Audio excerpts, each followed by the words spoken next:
Happy Monday. What is it? The 18th of July, I guess.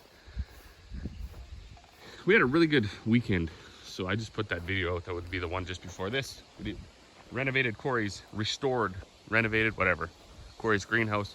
It had some crappy plastic sheets on it for the whole thing, and we just decided to go to tin in that plastic polycarbonate hard sheeting, so it looks really good. Maybe we'll go over there. She's gone right now to get the ridge cap. So what are we gonna do?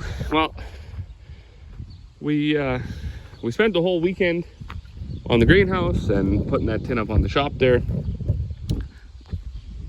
At the end of last week, we took the grain dryer apart, so the pieces are sitting over there. I'll have to get those ordered up today or tomorrow, whenever the machinist comes over and tells me what he thinks. So right now, we are going to start on the machines, combines. Our swather is about a 2016, I think. And it's only got like 450 hours on it. We bought that new, so it doesn't need any work. Just gotta check the air tires, or the air in the tires, grease it a little bit, and clean the cab. These combines, however, this is about a 98. This is about 2003. This has got like 4,500 hours on it. This has like 3,000 hours on it.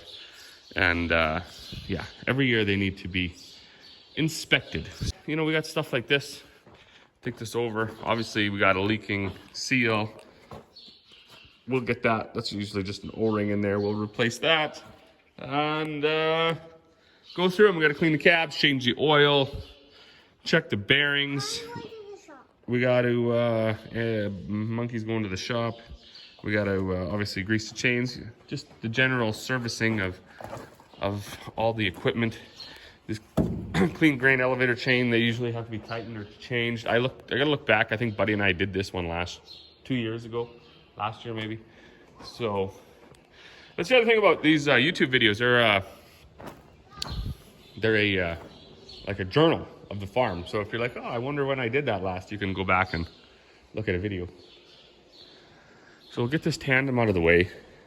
This is always one of the frustrating things for when I start my day, is wondering what's gonna start. And hopefully it starts. Well, the first machine was a success. It started right up. I think I'm gonna start with this combine because this has a starting issue. Let me climb up here and I'll explain it. So when we bought this combine, obviously used, it had some electrical gremlins in it. And I think we beat most of them out. However, last year it started on me. I jumped in it, turned the key, and nothing, like it was dead. So I thought, well, it's dead. So I bought new batteries, replaced them, and that didn't do it. So then there was a little relay in the back that I just arced across, and it started. And I thought, well, that's weird. And for about 8 times starting it, I had to arc across that relay. And then my dad jumped in here and he said, oh, it's probably something with the switch. Like, this switch has to be in neutral. There's a little bit of a process to starting a combine. And often if you look under this armrest, it will show you all the things that have to happen for it to start. All these switches got to be in neutral. This got to be in neutral. And I thought, okay, well, maybe that was the case. Because he can start it with the key and I can't. So we'll see how this goes. That's totally amazing. We haven't done anything. We didn't fix nothing. It's just every single time except for today that I've tried to start this combine, I could turn the key on, and when I go to start position, nothing even happens. So I have to go back and arc it across. And then yet everybody else in the family can come in and start it. And now today I guess I can start it too. So still an electrical gremlin in here somewhere. We will get it. We will get it. We rarely get beat. That's one thing I can say for us. We're not mechanics, but at the end of the day, if we've owned the equipment long enough, it's generally fixed. So I'll have to also, I've got to pull the GPS out of Blue, the tractor there. So Gus has integrated steering and Marvin has integrated steering. Those ones don't come out. They're part of the machine. The swather, it doesn't have integrated steering, but it has the steering wheel that moves, so it doesn't have a remote motor. the 9610 and Blue have GPSs that are easy to take out. So we have an extra, this is a antenna cord, and then this is the bracket to mount the motor. So it's not that big of a pain to take it out, I guess. This is a little bit of a pain, but I can tell you it's definitely worthwhile putting GPS in your machines. If you're farming maybe 160 acres or 320 acres, it might not make sense for you. Even at that point though, I would say consider it, especially because GPS units are getting cheaper. There's absolutely nothing wrong with a 250 Trimble system or a 500 system. Those are often cheaper than the new ones. They work very well as long as you learn how to set them.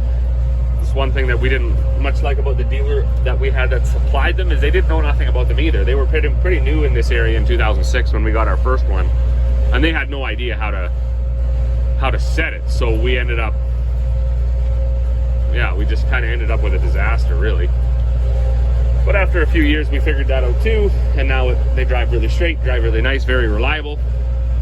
So we put them in the combines too, and I know for my mom and my dad and Corey that mostly do the combining, operator fatigue is effectively eliminated. They have way more time to look at the header, they have way more time to look around the machine, way more time to listen to what's going on in the machine without wondering if they're missing or overlapping, or when they're straight cutting in the same field, they can get the same line, so they can move 2 or 3 rows down the field from each other. Life is good. So let this run here for a minute, and then we will get the oil change.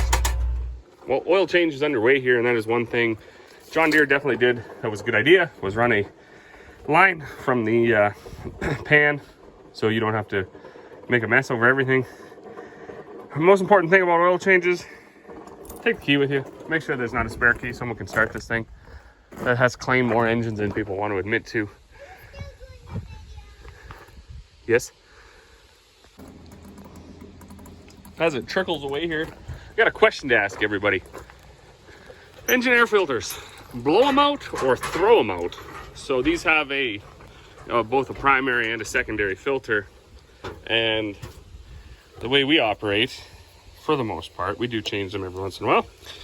If the inside one isn't dirty at all, we just blow the big one out, and has been working for us. So that's a good job for Buddy. He likes to help.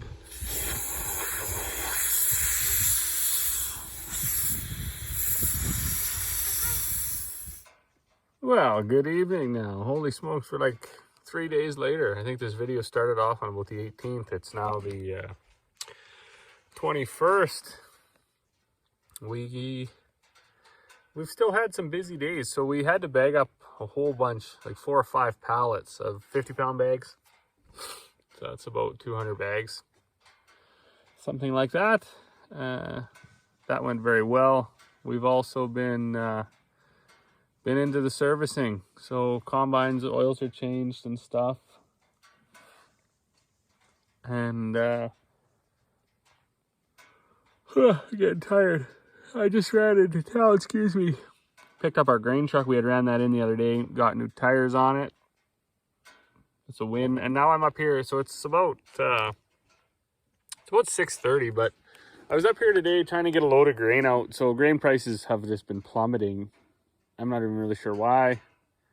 Well, I guess we'll see what happens after fall. If there's this huge crop that they think is coming, or whatever the reason is.